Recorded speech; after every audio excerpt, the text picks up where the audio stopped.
Hello, everybody, and welcome to the latest episode of Tales from the Fandom. It is the month of April 2022, and I am so excited to have this guest join me today. I fell in love with her cosplays on Instagram, and I'm so excited to get to talk to her today. I have Sydney, but you might know her on Instagram as SydSugoi.Cosplay. Sydney, how are you doing today? I'm doing good. Thanks for having me. Oh, it is my pleasure. I know that I stumbled across your account probably a couple months ago, 6 months ago. At this point, somebody had shared your work, and I was like, "Oh, dang! I love what you do." Thank you so much. I really try my best to put out quality cosplay, and I'm glad that a lot of people are resonating with it. Oh, absolutely. And we'll be talking about cosplay near the end of the podcast. But Sydney, you've got a lot of fandoms that I know I love, and you love them. So we're going to get to talk about them today, and it's going to be a great time. And what better fandom to kick things off on this podcast than my love, Avatar: The Last Airbender? Let's get into it. How did you first get into Avatar? Like, were you into it when it started airing? Did you catch it when it came out on Netflix? Like, where did you first discover it? I am one of the OG Avatar fans, actually. I watched it when it first premiered back in, I think, 2005. Um, and it was just so different. I loved it from the moment I saw it. And it actually kicked off my interest in forums because that was back in the times of the baby internet when we had to do for fan theories and try to figure out how he was going to defeat the Fire Lord was trying to talk to each other online. So I researched so much in the forums back in the day, but I've been watching since day one. Every episode, every Friday on Nickelodeon was just me and the TV and Aang and the gang. I just have this really big smile on my face. You know, the going back to like the forums, like that's old school. Yeah, most people like unless you were like really in the trenches with us just trying to figure out like how to like what moves they did, like what waterbending tai chi and like analyzing the little scroll pictures and stuff like that, like really deep in the in the forums back in the day. That is awesome. I know I caught it when it first started airing, but then like we were moving around a lot, so I would catch like certain episodes and then miss more and pick them up again. And it's like I guess they didn't win at the Eclipse episode. I'm like, oh snap. Yeah. Oh my goodness. Avatar is such a great fandom. I know that it's lasted this long, and it's one that I feel like it's going to last, even longer into the future. Especially with the new extended universe that's coming out from Break. I've been following that a little bit, keeping up with the Netflix adaptation as well, the new news about cast members and such, but also about them extending the universe and there's different stories. Do you read the comics by any chance? I've read some of the comics, but not all of them. Same here. I need to catch up. I'm falling a little bit behind in all of my comics, actually, but I keep up with the Avatar comics in particular through Dark Horse. I really enjoy them. Yeah, I've really enjoyed what they put out, and I heard that the Kyoshi novels were really good. They were. I haven't read them yet. I'm not going to spoil anything for you, but just so you know, Kyoshi is my favorite Avatar. Well, see, I was going to ask that question. No, but normally people just err on the side of either Aang or Korra. They don't really, stretch their legs a little bit back into Avatar lore. Part of the books for Kyoshi's books, it spoke on the other avatars as well. And so we got to know a little bit about Karuk and Roku. And so I got a little bit of firsthand knowledge on the last few avatars and also the one that we name Avatar Jafar. I forget his name at this point, but he was actually, I think he was like a mathematician avatar. Like that's like a fun fact. Most people don't know about him. But Kyoshi, especially with this last book of hers that's come out, she really just captured my heart with all the tragedy and stuff she went through and how much she's a boss. She lived for over 200 years. People don't really put that into context of like the Avatar world. You have this giant 7 foot tall woman that has the power of a god that lives for like 200 years and scares every monarchy into falling in line behind her because she will kill them. Think of that's so cool. And I don't know how she lived that long. But I wish she lived even longer, honestly, because if she would have curbed Sozin, that would have just been like a whole loop in the wrench of his plans. But alas, the cycle continues. The cycle does continue, and I am so excited about the extended universe that they're going to start diving into. It's so incredible to kind of come from, going for Avatar, and then what Nickelodeon did to Korra, kind of like, especially like the last season, Yeah. and then the transition to Netflix, and then like the disputes with Netflix and walking away from Netflix, and now they're having their own studio. Yeah. It's been a ride as an Avatar fan. I mean, of course we love to see the series continue and see where these characters have gone. We still need backstory on Sokka as an adult. Hmm. We can break that down. We still need to know who Izumi's mom is. They were kind of left that out with Zuko's lineage, stuff like that. Like, there's still a lot of questions that need answers, and whatever they want to give me, I'll take. So, I'm down for it. They know I'm down for it. I have money set aside for whatever they want to put out. It is one of the few fandoms where my my love for it is like, I will watch it and do what I can to support it, because you haven't let me down yet. Yeah, except that movie, and we There's all no know movie. that No, no, no, does no, not no. exist because There's they no walked movie. away from it. It does not exist. We understand I told my kids not to watch that movie. that. I said it doesn't exist, and they kept seeing it pop up on Netflix, and so they went ahead and watched it. I've never seen it, and then they came back to me saying, they were complaining about it, and I said, I don't know about this movie at all. Like, don't talk to me about it. I have vivid memories of walking out of the theater. I was in high school and I went it was July. The middle of July, and I remember being so excited but skeptical because of how much we had heard online things had changed, but I was still young, naive, and full of hope. And so I went very bright eyed and came out a very sad person. And never again have I watched it. Never again. It was too hard. I can understand that. I asked for my money back. I've Did never, did they give it to you? yeah. I've never asked for my money back from a film in my entire life except that one. I didn't. It did not resonate at all why this could be set to film, especially since one of my other fandoms is I'm a really big cinephile, and so I love movies and screenwriting and adaptations of novels and TV shows. Like, that's my thing. And I was developing that back then, and I just saw this, and this is the worst thing that ever landed on digital film in the entire 21st century. This is a crime against humanity. I want my money back. I will say that not having seen this, my only comparison about another project going from, for their first media into a movie was the Percy Jackson movies, because they were done so dirty.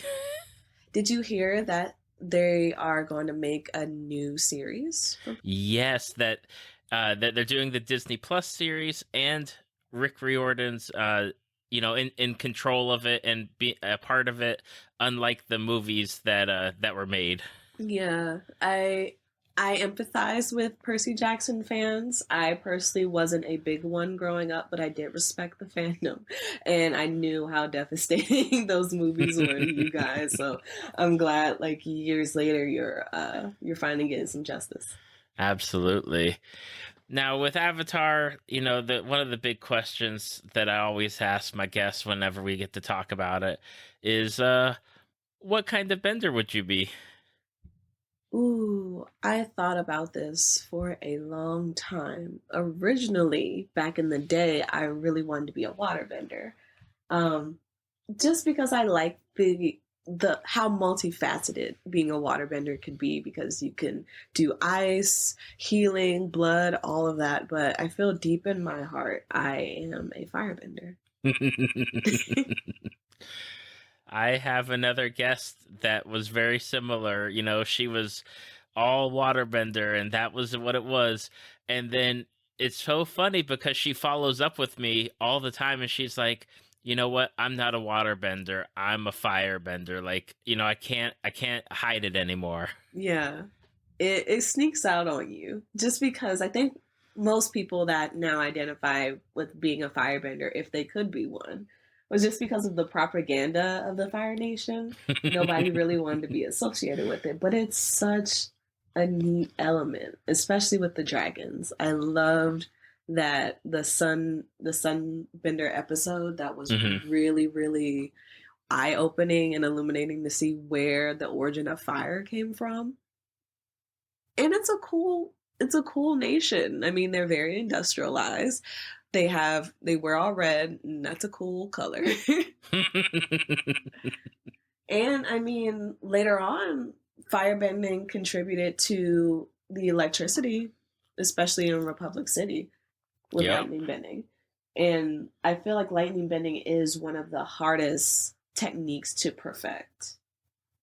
And so if I was a firebender, I would try to do as much lightning bending as possible just to perfect it. Oh my goodness. Now, I know you said you dropped your favorite avatar. Mm-hmm. Do you have a favorite character? Do I? That is a question.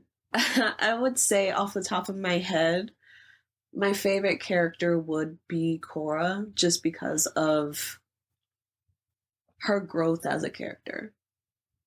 Honestly, I related to her a lot.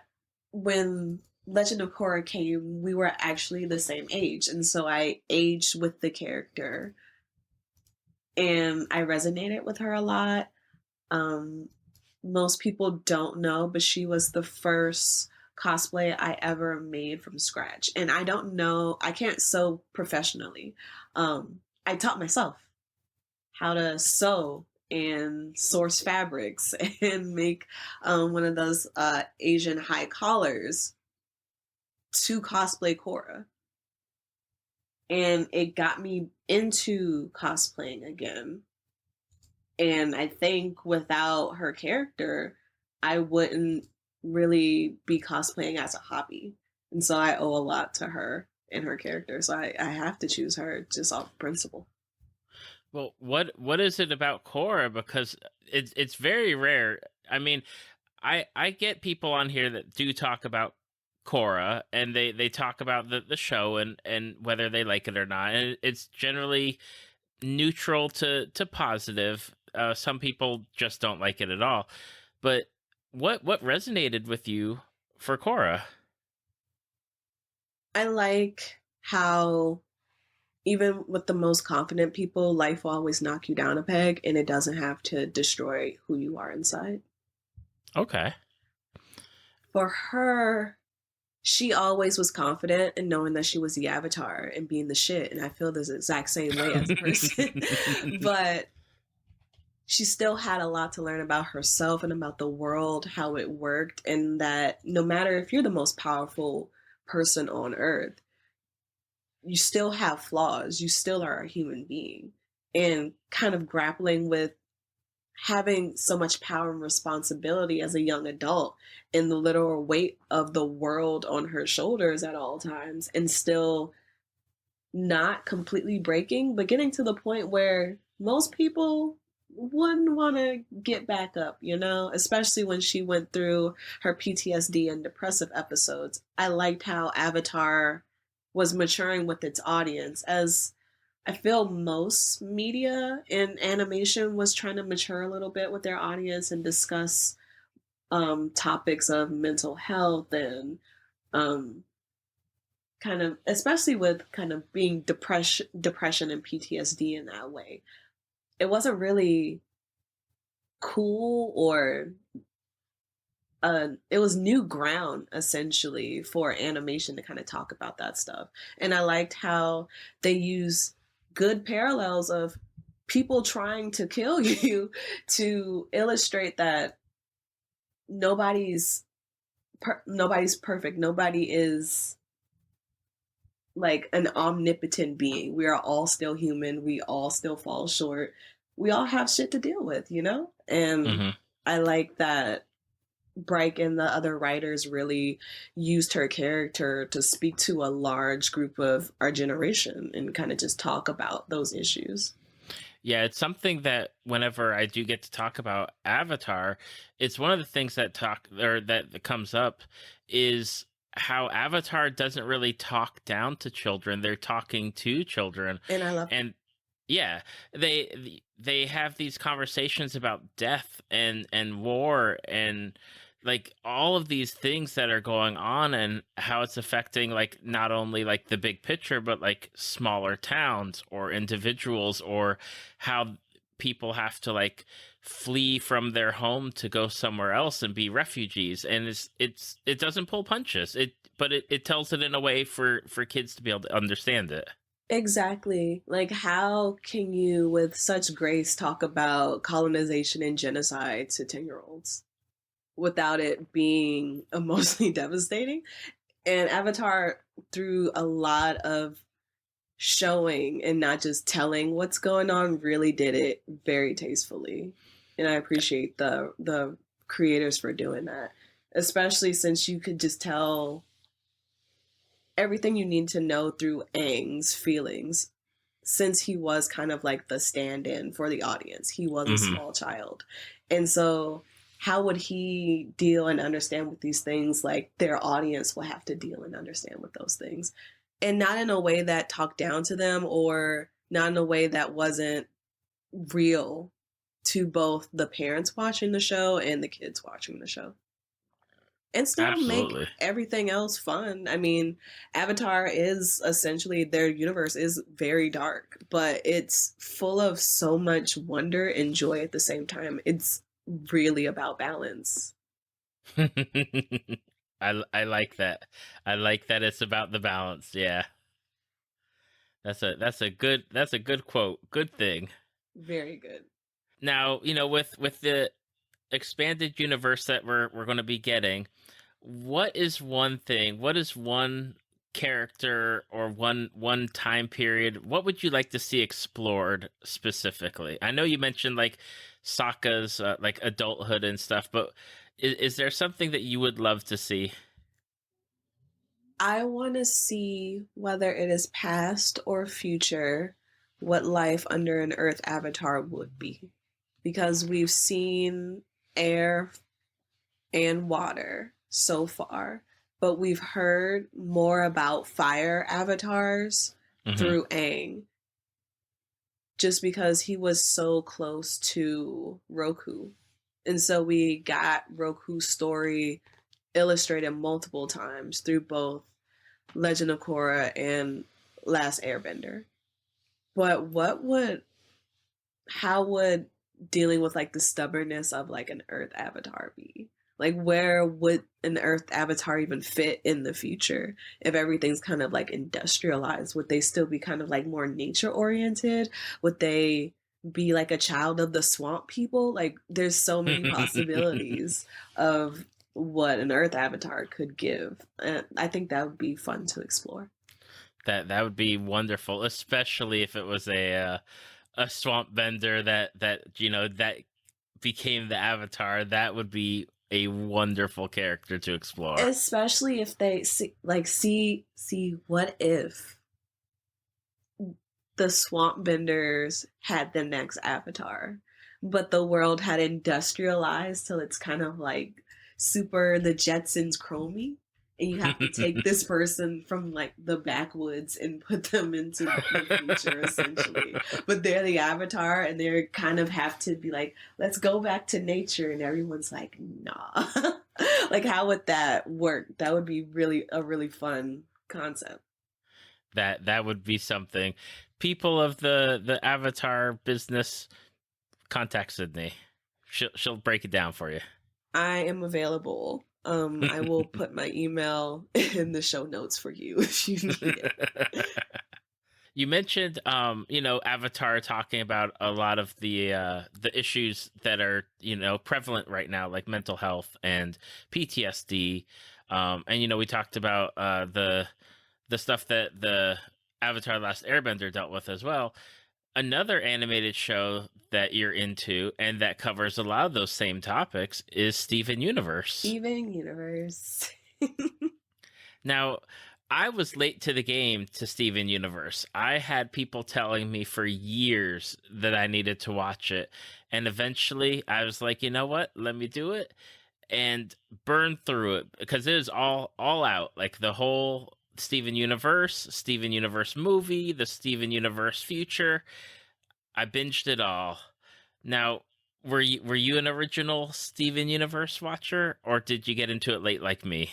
I came into Steven Universe about 30 episodes in or so. Maybe 15 episodes since it's split like episode part 1 and 2 in the same episode. Mm-hmm.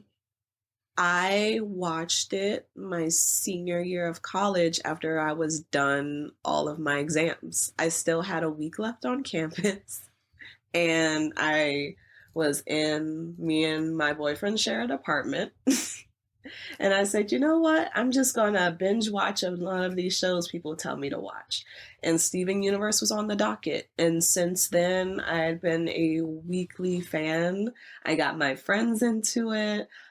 We had watch parties for the movie in specific episode arcs. It became a whole thing.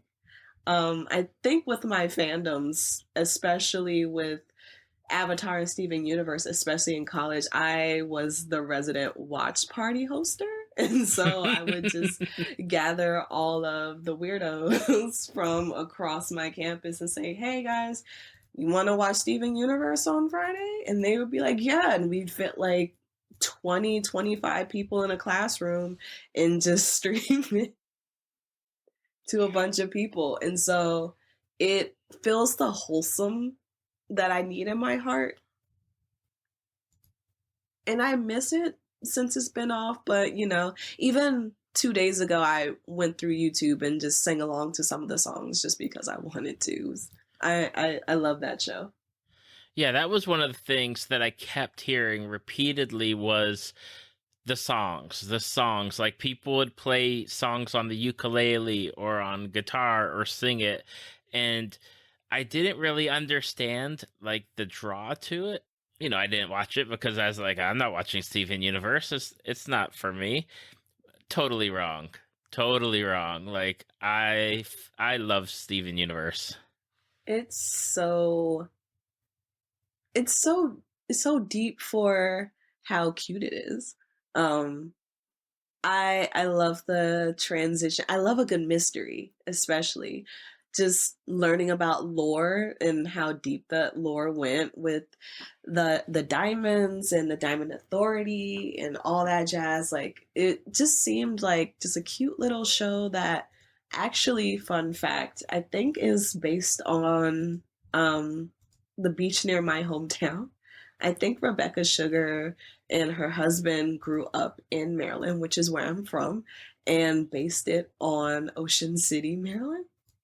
Oh my gosh. And so I used to go there a lot as a kid. And so when I watched this show, I thought, hey, this looks like Ocean City. And then I did some research. It's like, it might be.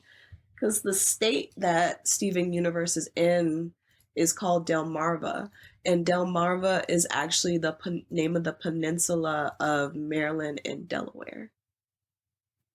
Okay. So it's like, oh, this relates back to my childhood in a way, but it's also not because I wish some fun stuff like that would have happened to me as a kid. Now, with Steven Universe, we start off like really small, like, hometown stories, and then it just expands into this galactic scale of characters and stories and character arcs. And I couldn't believe that you were getting so much story in such a small episode. Like, they did more character development in one of their episodes as opposed to like long ranging cartoon shows that have double, triple the time and they don't do anything with their characters. It moved the plot along, and I remember later on, I guess a little bit before Steven Universe Future came, and there would be an episode after like 6 episodes of like hard hitting plot, emotional damage, and it would just be something fun and light, and people would hate it at the time. And it's like, guys, come on, we need a little bit of breathing room. Sometimes you need the baseball episode before Steven gets shot into space and almost stabbed. Like we need we need a break sometimes. But even the fun episodes had character development, which I always like. It served a purpose. It wasn't just unnecessary filler just to fill time, you know? Absolutely. Yeah, they touched on like all the characters that existed in that world. Like they didn't let them just sit idly by. Like they developed them. Even if you would see them in the background of one episode, they'd eventually make their way to the front of an episode and be like, "Hey, let's have character development." Yeah, the whole town had like their individual moments, like when the grandma became the mayor and we got to see a lot of Jenny and her sister, or when we learned about Onion's mom and Hmm. how her and Amethyst friendship really developed over the years, and how she was the one that painted Rose's portrait, stuff like that. Like everything was connected. Absolutely. Now, out of all these wonderful characters, do you have a favorite here? Is it a gem? Is it someone that's normal? Where do you land on your favorite characters in Steven Universe? It has to be Steven. It's so cliche. If you ask me who was my favorite gem, that's a different question. But character is it's Steven. Like I watch it for Steven. He is my sweet child, and I am so glad that he can protect himself because I want to protect him. But I think in terms of the gems, Garnet is my favorite gem. But my favorite fusion. I'm trying to think. I love Opal. She is a very nice fusion. I also like Sugoi because she was very fun and destructive. Um, but I think my favorite fusion might be Stevani. Okay. I'm nodding my head here for people that are they can't see me, but I'm nodding my head here because I love Stevani. Stevani is a beautiful giant woman, and I'm glad that she is so confident in herself and is kind of free nature and strong. I love the Stevani episodes. They were always really funny. Especially when they went to that pool party. I feel like that was one of the best Stevani episodes. Um but I really adore the relationship of Steven and Connie and watching their friendship develop and grow. And I think Stevani is the perfect combination of the best qualities of both of them. So she's my favorite. Absolutely, and I do love Stevani as a character, and I always loved when she showed up, and I love Connie. I love that they took a character and made her so integral into like Steven's life, not just as a friend, but as like a protector, like her training with With oh Pearl, gosh, yeah. with Pearl, yeah, and doing the sword and everything. It's like it was wonderful to see that dynamic. And I liked how Connie also helped Steven realize you're a child. Like, you're not just a gem, you're human. You have human feelings. You should be able to kind of experience kid stuff, especially towards the end of Steven Universe and in future. Those aspects of Steven wanting to know what it was like if he would have just grown up a normal child because of his relationship with Connie were really eye opening, especially when he would talk to Greg about stuff. And Greg didn't really seem to understand why Steven was complaining about how cool his life was. And he's like, I've never been to a doctor's appointment. I've never been to school. Like, why can't I just be a normal kid sometimes? Like, those, I Exactly. don't feel like those conversations would have really happened if he wasn't friends with Connie. And so I appreciate her character just so we get a lot of those storylines too. Like the duality of Steven, you know? Yeah, yeah. Now, I know that, they had Steven Universe and they had the Steven Universe Future. Do you want more? Like, is that something that you'd like to see? Is continuation of the series, or like an offshoot or something? Or is it good where it ended? If we got an OVA, I'd be fine. But I like what we got, and I'm appreciative of what we have. It left me, the more I think about the ending of Future, the more I'm content with it. I initially, just when it ended, I wasn't ready for it to end. But looking back on it, I feel like it ended with Steven in a good place, him going off to learn about himself. And it left it in a place that these characters are still going to continue their lives and that the story isn't over. But it's a new beginning. And so there's a possibility that there could be more Steven Universe in the future. But if this is all we got, I'm okay with that. I have to agree. It's definitely it like you said, it left at a good spot, and it's not like things are dangling. It's not like there's a lot of storylines that they didn't really wrap up. Like they did a really good job on completing the stories that a lot of us, or a lot of people that were watching, had questions about. And I totally agree. It's at a good spot, a good place, and hopefully it continues to occupy a place in animation for people to come and check out, because it hits a lot of those emotional stories and discusses a lot of things that I think are really relevant, that people need to be able to like check out and watch. Yeah, hot take. Steven Universe walked so Encanto could run. I'm gonna have to think about that. That's I'm that's a holding my lot. hands up. Just think about it. Just think about it. There's a lot of Rebecca Sugar feels in Encanto. See, that would make me have to go back watching Steven Universe again, with an eye of and an ear to listening for that. And I love both, so it's not a diss. It's just I love that we are continuing this evolution into something that will continue to be great. I have to agree, especially even taking it back to like Legend of Korra and Steven Universe. A lot of what those shows did have allowed a lot of the animation that we're getting now to actually be existing and evolving and telling the stories that they're telling now, and it's wonderful to see.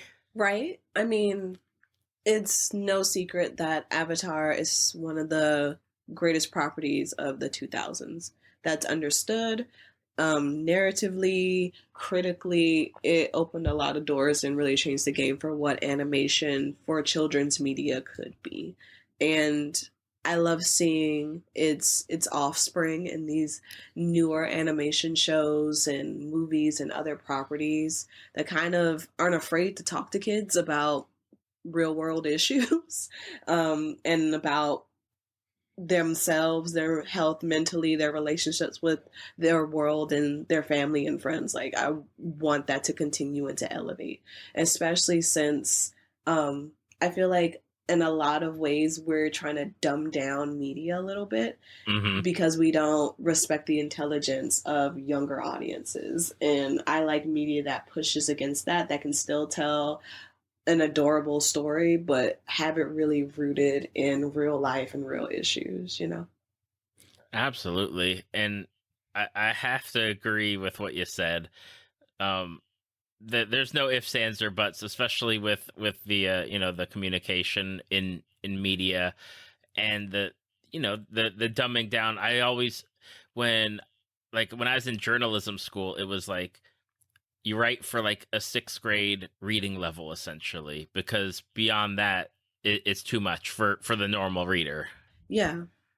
I think I've come across something that said that I want to say a few days ago actually. Is like if you want to get your point across, don't speak above a fifth grade level. Hmm. And that may be true, but fifth graders still have extensive vocabulary that you can tap into. Fifth graders know about truth and narrative. They have their own stories to tell and interests, especially if you expose them to cool shows like the ones we talk about. Don't underestimate the power of kids, you know? That's right. That's right. Now, Sydney, we're going to move on to your next Phantom, and I'm sensing a trend here because Avatar and Korra animation, Steven Universe animation, and Attack on Titan. I know it as or, the anime that I've seen. I know it has a manga, I think, but I'm not. Okay, yep, corrected. Are you on the anime side, the manga side, both sides? Like, where do you fall? I am a crossover. I Okay. initially only watched the anime. When it first came out, I watched it like a lot of my friends did. It blew our minds. And then it took like a 3 year hiatus, which in like anime terms was just basically death. Especially the arc that came after it was very political. And if you're not really into political and mysteries and we're only exposed to kind of like a very action heavy show, a lot of people fell off. But the story writing and the narrative is so good that you see the strings and how everything gets pulled together from the episode and the parts of the story that most of the fandom is at right now and where it started like years and years and years ago. I'm pretty sure by the time this comes out, the show will be over. The manga concluded last year. So I already know how everything ends. Um, it's gonna be mayhem on the internet. It's gonna be the day that Aaron does what he does. There will be crying in the street and yelling and screaming, and I will have so much fun. Because it's so much fun when you know how a story is gonna end, and you see people who have no idea what's going on figure things out along the way, and then the shock and terror of what they're witnessing. It's just I get so much joy from it. But man, the creator of Attack on Titan is a genius. He Everything that he did was from the first panel of the manga. It went all the way back. I've never seen usually any creator have a set idea of how their story is going to go from start to finish and have proof of that idea throughout the entirety of the story. And that's really where I fell in love with Attack on Titan, was just the writing. He is a masterful storyteller and writer, and you got to give kudos to that. I know I'm not sure how familiar you are with the story and everything's going on, so I don't want to spoil anything for you. But as you can tell, I'm a pretty big fan of the show, so I can talk about this for a while. The only basis I have for the show is whatever Netflix had on that they declare the first season. So, the attack initially, and like the Titans getting through the training to get into the what is it, the scouting, Yeah, the when they scouting went to the squad, Survey Corps, yeah. the survey corps, yeah. Capturing like some of like the smaller Titans and trying to do tests on them. And then there's like a female Titan that shows up, and that's pretty much I think where Netflix left it, and they haven't got any more, so I've not watched anymore. Okay. That was the first season that I was talking about previously. And then imagine you watch that and then like 3 or 4 years go by. What? No. Are you serious? Yeah, and then like 3 years go by with like no new episodes, no new updates, nothing. And it had all that hype and it was just beautifully animated, really good storytelling, and then you just don't hear anything for like years. And then it comes back and it's still good, but it's more on like the political side of stuff. And so if you're not really into it, you kind of like, where's the Titans eating people? Like they still eat people, but now it's like, why do I have to deal with politics? It kind of reminds you of like the evil characters in a JRPG game. Like where the church is evil and all that. So if you're not really into that, you're like, where are the monsters killing people? But it all serves a purpose. That is awesome. That's such a shift, especially after like leaving it alone for a number of years. Like you go from what people were expecting, and then you're like, psych, here's the politics stuff. It all goes and it all makes sense. It is so trippy. I'm not trying to spoil anything for you because I encourage you to watch it yourself. But just imagine if everything you knew was not the truth and the Titans come from another place and the people in the walls are being lied to on a scale that you cannot comprehend right now. See, now I gotta like add this to my list to go watch because I need to know now. Especially when they announced the final season. I went back and actually picked up from the third season and just started reading. I adore the Attack on Titan YouTube community because it reminds me a lot of the Avatar community where they would take different pages from a comic and turn it into like kind of like a motion comic. Mm-hmm. And they did that with the last several chapters of Attack on Titan. And it filled the hole until the final season came out. And then I just kind of read the manga myself. And so I finished the manga with the rest of the manga readers last February or March, I believe, of 2021. So it's been a year, so I know how it ends right now. It is very controversial. I personally liked it. Since I rewatched the entire series and then read it again, it made all sense to me. But people that are fans of a particular character hate it because they feel like it's like a cheap out, like he changed the ending to kind of suit new fans' tastes, when actually it has the same energy in the last chapter that it did in the first chapter, which is why I said it all kind of connects. And he had this underlining story that he saw through 100% in the end. And for that, Isayama's the GOAT. I don't care what nobody says. He is a narrative legend. And whatever he comes out with next, I'm pretty sure I'm going to read, but I am going to watch the world burn with everyone else the next couple of weeks until Attack on Titan. Oh, I'm excited now. I've already written it down so that way I can make sure to add it to my list of things to watch. I'll have to track it down to see where I can watch it. I think it's all on Hulu if you have I do have it. I do have many streaming services, it. which it's wild to think like I have so many streaming services, and yet I'm sure there's still more that I don't have, and I like people still pay for cable too. I don't know. It's something. I'm one of those weirdos that pays for cable. I don't know. Like I wouldn't To have it. I love specific shows, and I'm not gonna pay for that kind of Discovery TV bundle. I'm just not.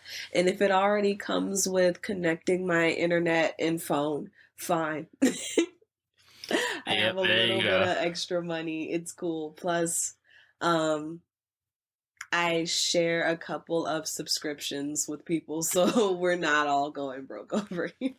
That's the best way to do it, and I'm not going to say anything else about it. Nobody needs to know. That's right. Now, Sydney, we covered some great animation properties and manga. To be fair, I don't want to discount the manga for Attack on Titan. I do want to, mention, of course, like at the start of the program, I said I found your account on Instagram. Somebody had shared a specific specific picture, and I was like, dang, that's really cool. Let me check out your work and see what you do. And you do a number of characters across a number of different fandoms, and you're into cosplay.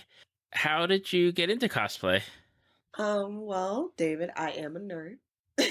So like what? No. And so like most people, I grew up wanting to look like these characters that I see on my screen, whether that's computer or tablet or TV, whatever, the big screen sometimes. And I grew up with Toonami. And so once I discovered anime and got on the forums, I looked up this word. I was like, oh, cosplay. What is that? And I'm like, oh, it's just dressing up like characters. And people don't find that weird. They actually embrace that and encourage you to do that. I want to be with that community. And so although I was a little nervous, I cosplayed at my first ever convention that I went to when I was 17. So I've been cosplaying for about 11 or 12 years. Ooh. Throwback to the people listening that know really niche anime. The technical first character I ever cosplayed was from Beck Mongolian Chop Squad, which if you love music anime, please watch it. It is phenomenal. It has the same musicians that did the OPs for Bleach, wrote most of that music. So if you like the openings to Bleach, watch Beck Mongolian Chop Squad. But after that, I cosplayed Korra, which was really, really fun for me, especially during the Tumblr days. If you can recall, back in the day, people used to have a signature cosplay where anytime you would see them at conventions, you knew it was them because they wore the same cosplay and they always tweaked it and made it a little bit better in between different conventions. And that was me with my Korra cosplay. And that used to be my signature for a couple of years at Otakon, which was in Baltimore, till it moved to DC years and years later. But every Otakon, I showed up as Korra, and that's how I would network and find other people in the community because they recognized me from the internet or just from conventions, word of mouth, things like that. And I felt like at conventions was my times to kind of nerd out, and then I would go back into like the real world and kind of hide my love of like anime and stuff like that. But then years later, when I started going to conventions with more of my friends, people would ask for my social media.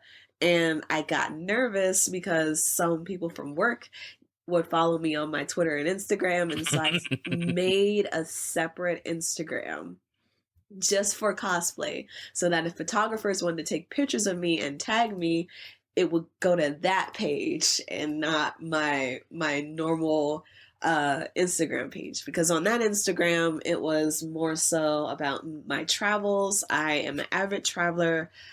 My goal pre-pandemic was to visit every continent before 30, and I got really close, and then COVID said no way.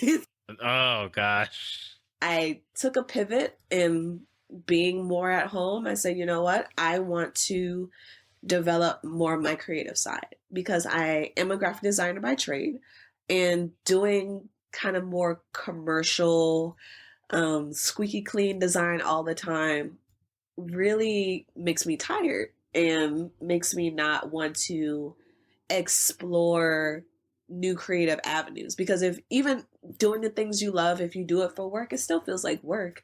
And so I Hmm. wanted to try to get a new outlet so that I had a thing that was still creative but wasn't work, you know? And so Right. during the pandemic and a little bit before, I just decided to cosplay characters that really didn't get much love, especially in the new digital age of social media. It's about whatever's the new character, you have to be the first to do it. And then you move on to the next character. And I don't really subscribe to that. Hmm. I like doing characters from older properties who don't have that much love anymore because they aren't super popular, but they that doesn't mean they're not as good, you know? And so I kind of thought, hey, what if I did kind of nostalgia esque cosplay with a little bit of new stuff here and there? Because, you know, I love new characters too, and the designs are cool. And if that inspires me, then hey, I'm going to go out and try to do my best to mimic that character. But there's a lot of stuff from my childhood and from other people's childhoods that's older than me, characters that don't really get that much love anymore, and I want to kind of use my platform to bring light to those properties, you know? And Yeah. so I started going through a lot of older properties that I loved as a kid and cosplaying them. And somehow that got me a lot of notoriety really quickly, and I don't know why. I just feel like I'm just a normal everyday nerd that likes to dress up sometimes, and apparently a lot of people like it, so I keep doing it. You know, I really enjoy what I do. I'm glad to be a part of a community that's so inclusive and gets me, you know, like especially with fandoms. Despite what people say about fandoms, they're really good communities for people who don't really have communities outside of fandoms, you know? I can't talk about Avatar to a lot of people, but I can talk about it with thousands of people on the internet or with my audience, you know? I can't really talk about, say, even Beck Mongolian Chop Squad. If I mention that on my Instagram, I'll get 5 people say, I remember that show. I want more people to know about that show. And I'm like, yeah, exactly.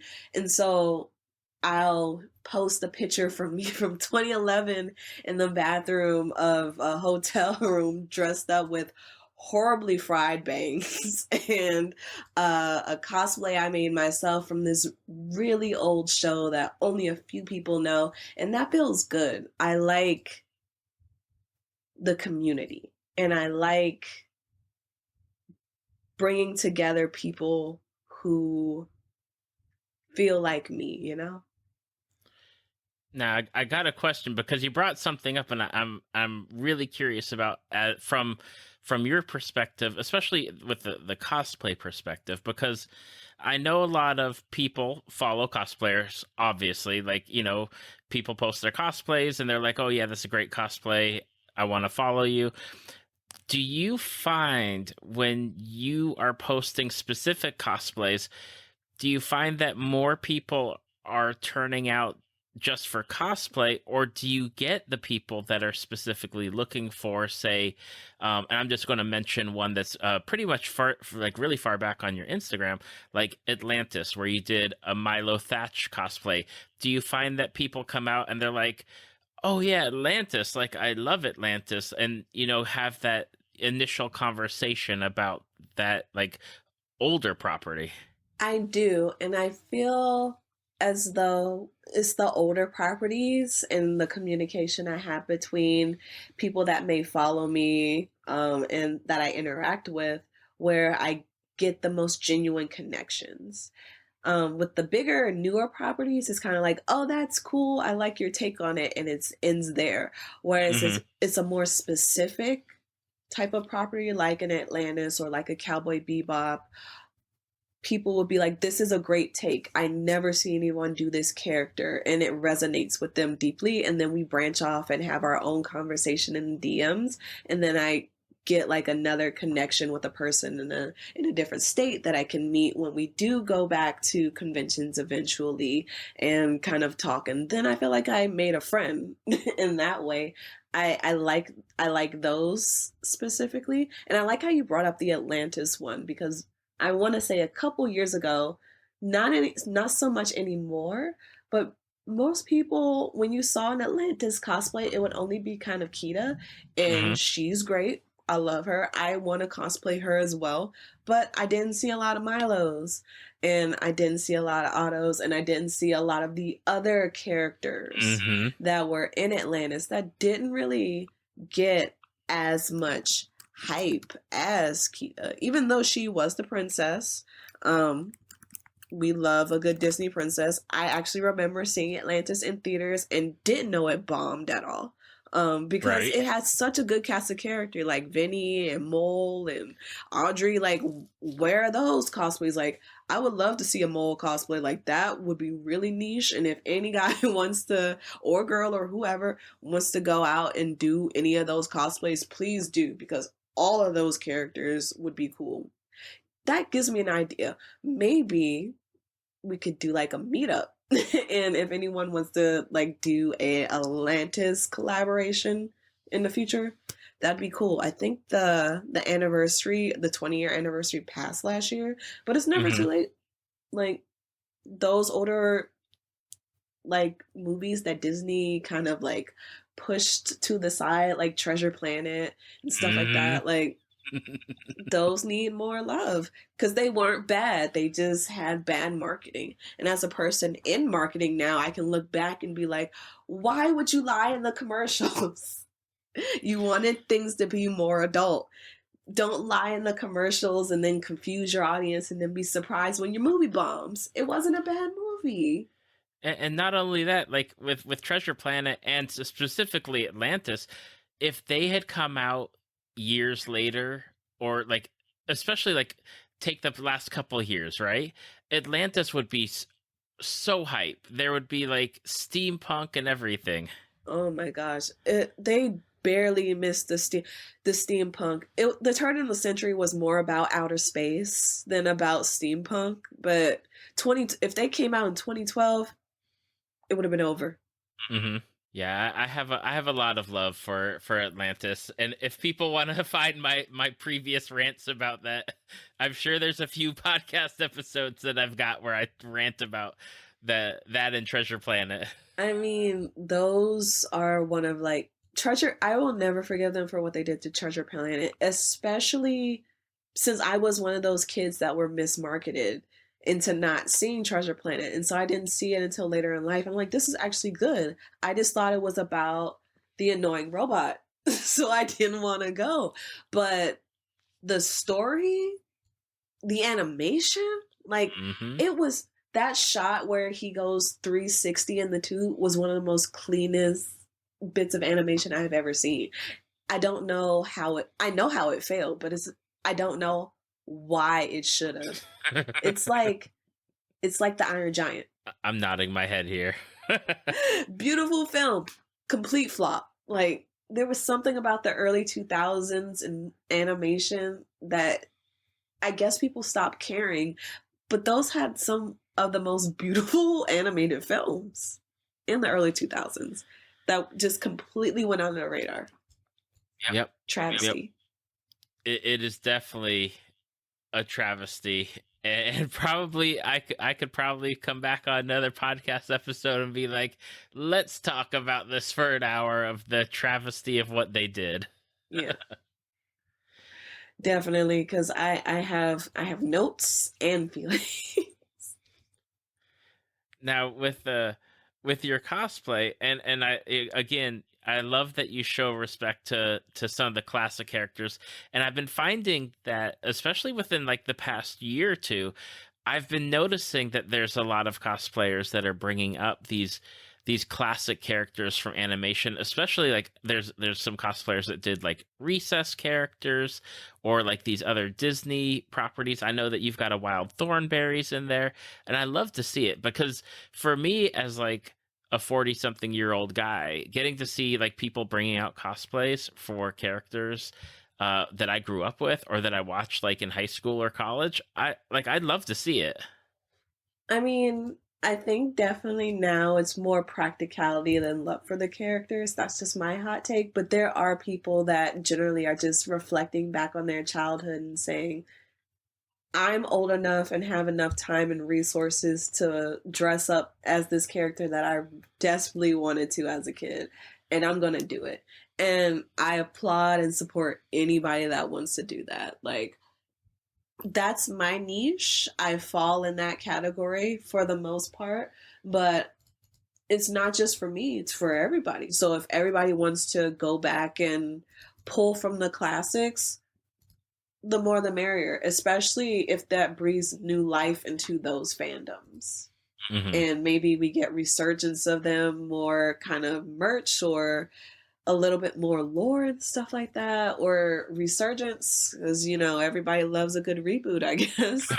um, then fine. But even if it's just to reflect on these characters and their impact on them at specific points in our lives, I think that's still a good thing. We need more of Absolutely. that. Oh yeah. Now for your cosplays, I know that you alternate between you've got like the big name cosplays and you've got your niche cosplays. How do you decide which characters you're going to do? Is it ones that you love and identify with? Is it ones where you're like, "Hey, I like that costume and I want to try that out?" Like where do you fall in picking those characters that you represent? I think it's a combination of revisiting old properties just randomly and saying, oh, I want to do that. And being inspired by other cosplayers.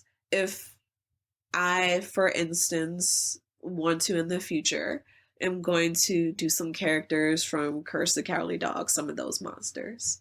I don't see a lot of those. So I want to contribute in my way and kind of bring those back into kind of like the zeitgeist of cosplay, because there were a lot of nice interesting characters from that show, and my friend Erica is getting me a little bit back into horror. So as much as I can kind of incorporate that would be fun, but then I also see cosplayers that I'm inspired by, and sometimes they do characters that I've never heard of or thought about doing, and they make it so cool and beautiful. I just think I got to do that one day, and I'll save it in my little folder on Instagram for their engagement too. And then later on down the line, if I have a little bit more money in the cosplay budget, I'll go to the fabric store, see if they have something, and pick it up. But that brings me to like another point. Sometimes I just go to the thrift store and I'll see outfits that remind me of characters, and I'll take it home and kind of cut it up and see if I can make something about it in the future. Like the Megara dress, I found most of it at a thrift store. I found some of my Fushi from To Your Eternity cosplay between fabric stores and thrifting. So if something just sticks out to me, I think I can turn that into a cosplay. And then I do eventually. And those usually are the ones that surprise me the most. Like my um one of the cosplays that I did a couple of weeks, not couple of weeks, a couple of months ago from WandaVision. I essentially was just at Target and saw some kind of jackets and outfits and made a patch myself and just went as Monica. And that was one of the biggest engagement photos that I have from the year. And I was just casually watching WandaVision and said, you know what? I want to see if I can do my own take on it because this is inspiring me right now. I love this show. Let's see what I can do. And it'll be a really cool graphic design project because I want to see if I can design a way to have it look like a force field.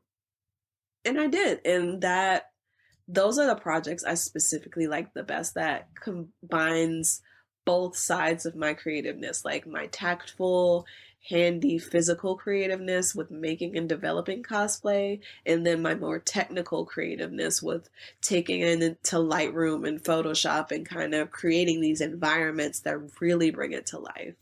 I would love to do more practical backgrounds, but I feel like that costs a lot of money. And I don't have all of the money that I want to develop for cosplay things specifically. And so I do what I can to save money, you know? That's very fair because I know a lot of people, especially the past 2 years plus, a lot of self shooting, a lot of like styling their front door or getting in front of a green screen or learning the editing with like phone apps just to you know try to figure stuff out versus getting shots at conventions or at like photo shoots and stuff. Mm-hmm. And I think learning photography was also really helpful for me too. That is one of like the it's kind of one of the creative outlets that I don't really talk about mostly just because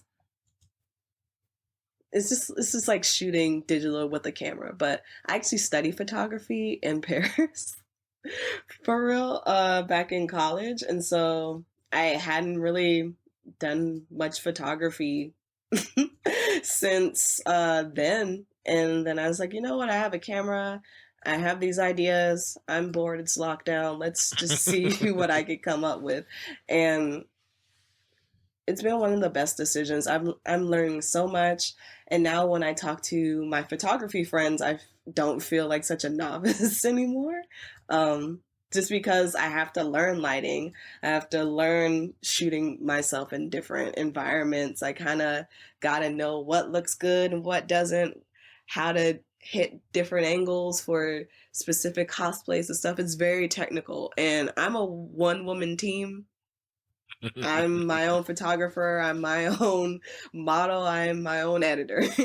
Everything that you see on my page, I did, unless I specifically tag someone else, which is rare. But this is a 100% SydSugoi production. So if I take time in between doing projects, it's probably just because I'm either backed up on work or kind of gotten in the hole of designing.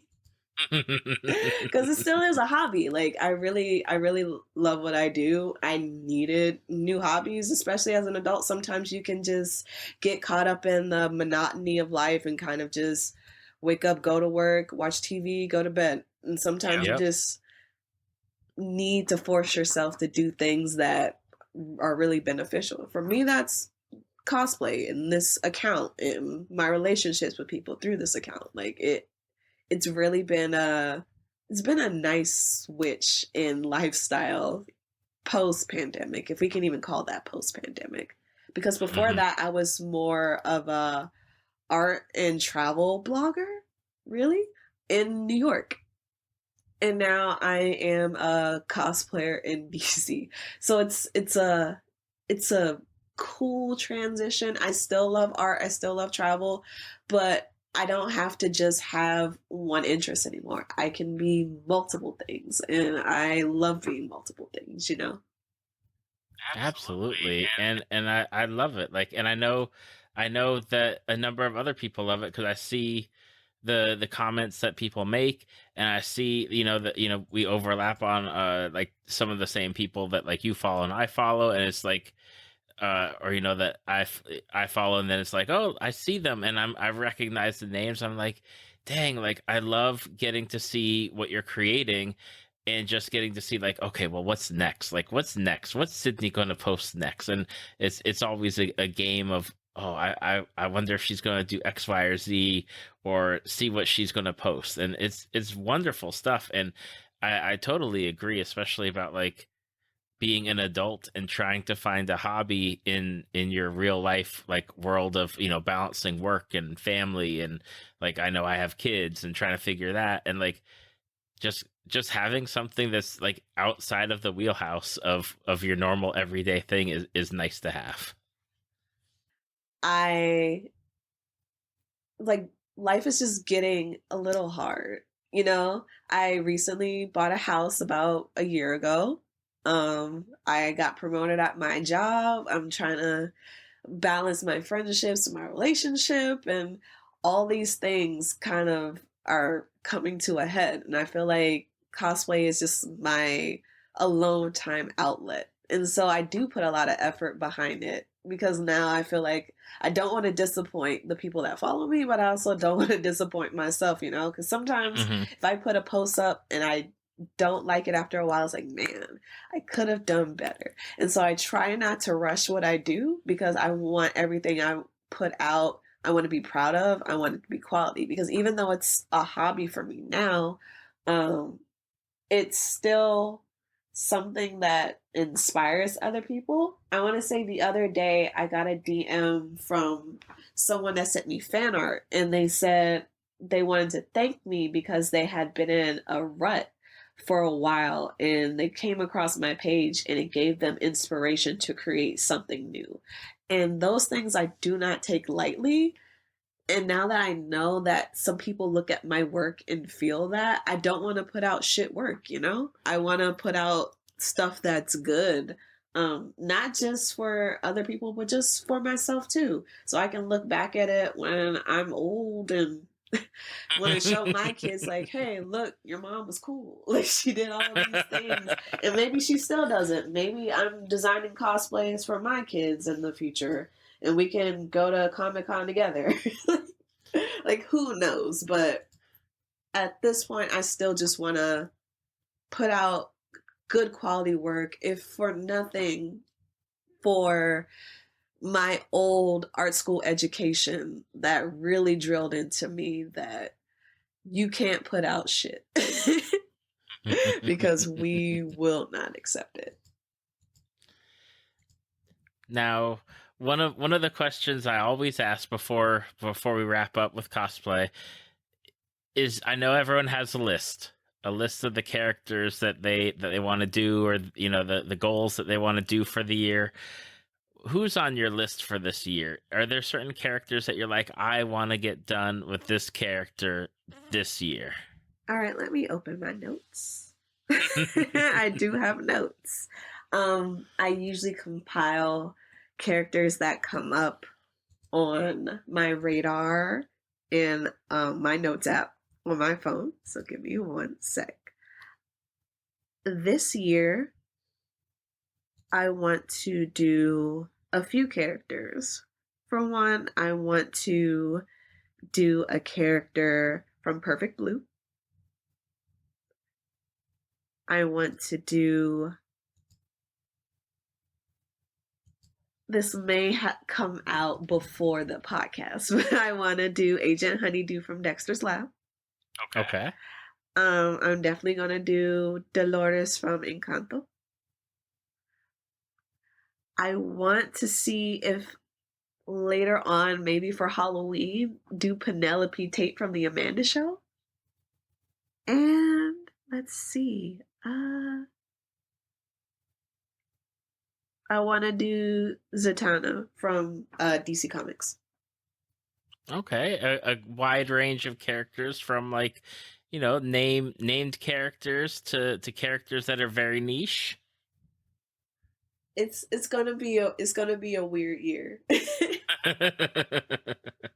Now, Sydney, for people that have listened and they're like, "Dang, I need to check out Sydney's work," or "I want to talk to her about Attack on Titan," and get her feedback or her hot takes that she dropped during this episode. Where can people find you? I am on Instagram at SydSugoi.Cosplay. I think there's a dot in between. I might change my username, but that is a whole nother thing. So it's probably SydSugoi.Cosplay on Instagram. On Twitter, it is SydSugoi.Cosplay, all one word. I may or may not make a TikTok if you guys bully me into it enough. But I think those are the main two that I am active on at all times. I'm always on Twitter, and if I'm not on Twitter, I am just scrolling through the Instagram. So the best place to get in contact with me if you want to talk to me is usually through the comments on my photos. That's kind of where I source people. Gotcha. Yeah, you got a lot of great photos. People need to scroll through your Instagram and see a lot of great cosplay. I mean, I didn't call any out, but there's definitely some great cosplay that I love on your Instagram, and I hope that people go and check out your work. I hope so too. I look forward to interacting with anybody that comes across my page. As even if you come for like the niche stuff, if you just come for the Miles Morales, I know you guys come for the Miles Morales a lot. So whatever gets you there, cool. Let's talk once you're there. Awesome. And Sydney, thank you for taking the time out of your day to come and talk with me about some of your favorite fandoms and cosplay. Thank you, David. This was so much fun. Invite me back anytime. I would love to keep talking. Thank you for listening to Tales from the Fandom. Subscribe to us on iTunes or your podcast app of choice. Follow us on Facebook at www.facebook.com/Tales from the Fandom to see photos, links, leave feedback, and check out upcoming guests. If you'd like to be a guest, email David at talesfromthefandom@gmail.com.